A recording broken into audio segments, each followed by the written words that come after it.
Tom Vasel, and welcome back to Why I Love Whatever Game It Is. Today, we are talking about Le Havre. This is one of my favorite games. This is a game from Uwe Rosenberg. It is a game which on the back it says it's a game about managing a harbor, building ships, and constructing buildings. Now that does not sound necessarily like a game that I would love. That would be one of my favorite games of all time.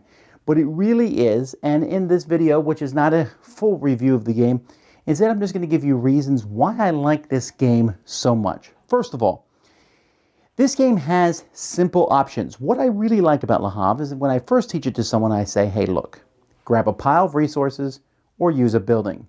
Hey, let's look at the buildings. There's usually, when I play, only 3 buildings that you can use, and all 3 of those buildings let you build another building. You have 3 different buildings that you can build. So you have one option, which is taking a pile, and I think there's like 6 piles of open on the first turn, and you can build one of 3 different buildings, which you can't even do on your first turn. So take a pile. What pile to take? Well, take some building materials to build something, or take some food. Okay, so that's a simple option. But as the game goes by and as you play, your options grow and they grow and they grow. And near the end, you're like, okay, I can take piles, or I can use these buildings, or I can use those buildings, or I can use these buildings. And I like that. It throws you in, but it doesn't throw you in the deep end. It kind of walks you in. And so even if you played the game many, many times like I have, you still, each time you go into it, you're like, okay, so let's think about these initial moves. And as time goes by, you grow and expand your strategy.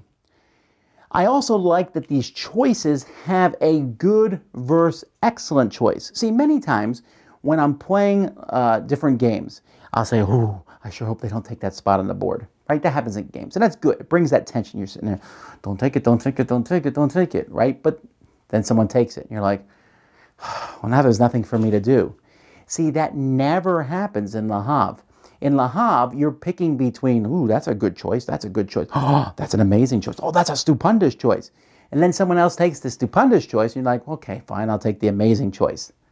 That I like. That, to me, is more fun when you have a lot of great choices, and you're trying to pick which of these great choices is the best. See, in many games, you're kind of like scratching your way up to the top. In Le Havre, you are like full of bountiful blessings on your way up, and I enjoy that. Le Havre has a speed of play because really it's, I'm taking an action. I'll take a pile of fish, I'm done. I'll take a pile of wood, I'm done. I'm going to build a building, boom, boom, boom, I'm done. And because of that, the gameplay is very smooth. It gives you lots of smaller actions. Now, I will say that I do not like playing Le Havre with more than 3 players. I think 2 and 3 is optimal. There are 7 actions per round, and with 2, one person is going to get 4 and one person will get 3. With 3 players, one person gets 3 and 2 players get 2 each. When you add a 4th player, 3 of the players get 2 and 1 player gets 1 action. That is not fun to have a single action per round. If you only have 2 actions per round, that's more like, okay, fine, I'm going to only do 2 things this round, and that's feasible. So 3 and 2 I found is the best. But when you have these, it's do this, do this, do this, do this, do this, pause, let's feed our people, let's do this, produce crops, okay, let's go on. And I like that speed of the game. I like the special buildings that are in the game. The game comes with a pile of special buildings, and you can get even more if you buy the mini expansion. There's just a lot of variety and choices, and those special buildings can determine how the game is played, right? When you're playing this game, it's like, oh, well, there's the same old, fisherman's hut, and there's the same building here, and there's the church, and all these buildings do different things. The order they come out is going to be different, but they're still doing the same things. But there's going to be a few special buildings that show up over the course of the game, and those can impact the game and change a little bit for at least one person how that person's going to do their strategy.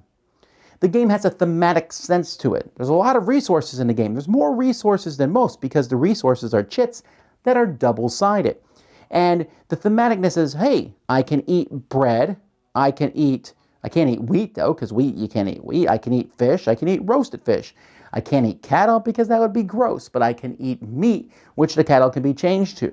When you kill cattle, you get meat and you get hides, and then you can take those hides and cure those and turn those into, clothing or leather, and all the stuff in this game just makes sense. Oh, this building does this, even from the church changing the 5 loaves and 2 bread into 10 loaves, or 5 loaves and 2 fishes into 10 loaves and 4 fish or whatever. That sort of thing is just fun, and it's interesting to watch how everything, you plug it in the machine and it's not like, ooh, it gets a little better. No, usually you are like doubling how cool stuff is in a machine.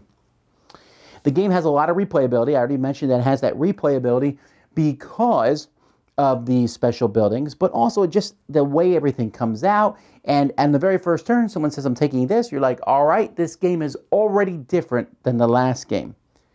And piles of stuff. At the beginning of the game, you're like, oh, I want the fish, I want the coins, whatever's there, you're going to take things. But after a while, these piles start getting bigger.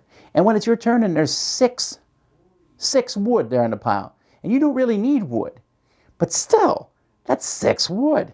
This whole piling up mechanism is something that Uwe Rosenberg does very well. And in this game, it just constantly is coming up because you're like, oh, I want to use that. Oh, look at all that stuff. And I like all that stuff. And it feels so good to grab a pile and say, this is mine, and put it in your area. I also like the sense of accomplishment that this game gives you. When you're done, you're like, look at all these buildings. Yes, and I built these 3 ships, and I shipped this stuff, and I got points. And even if you don't win, you can go back and say, look what I have done. I built this. And that sense of accomplishment is in many of these style games, and I think it works in Le Havre. And I think that there's interaction, right? Like, I'm going to grab the stuff you want. I'm going to use your building and pay you. I'm not going to move my worker out of this building so that you can't use it. But that's minor interaction. There's none of that, hey, I'm going to blow up your building. There's not that mean, nasty in-your-face action. I call them hate actions, I guess. There's some interaction in it, but it's mostly about how am I going to do this. But you are certainly watching other players because they might grab that big giant pile of grain before you could. Feeding your people is in this game. This is something that is in many games. Uwe Rosenberg was most notoriously known in Agricola. But feeding your people is in Le Havre, and you have to feed your people every turn. But it is a goal. It is not an unattainable slog, a burden that's on your back where you're sitting there going, I got to feed my people every round. No, you're like, oh, I got to feed people this round. Okay, how are we going to do that?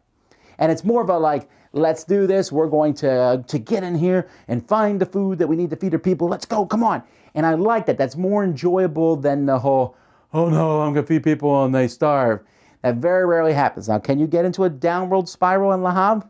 I've seen it happen. Not very often, but I've seen it very happen. But if you know anything about the game, if you play the game more than once, that will probably not happen to you at all. And the game is more of a, ooh, look what cool things I can get here.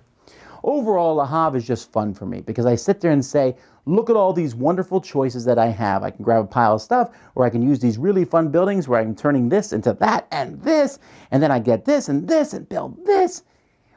It's just an entertaining building block Lego system type thing for adults. Highly recommend it. Le Havre. I love it. Thanks so much for watching the Dice Tower videos. Find more great videos and reviews as well as our top-rated audio podcast at Dicetower.com. You can also find other great shows at DicetowerNetwork.com. I'm Eric Summerer, and you've been watching The Dice Tower. The Dice Tower is sponsored by Cool Stuff Inc., where you can find great games for great prices. Cool stuff in stock. Check them out at CoolStuffInc.com.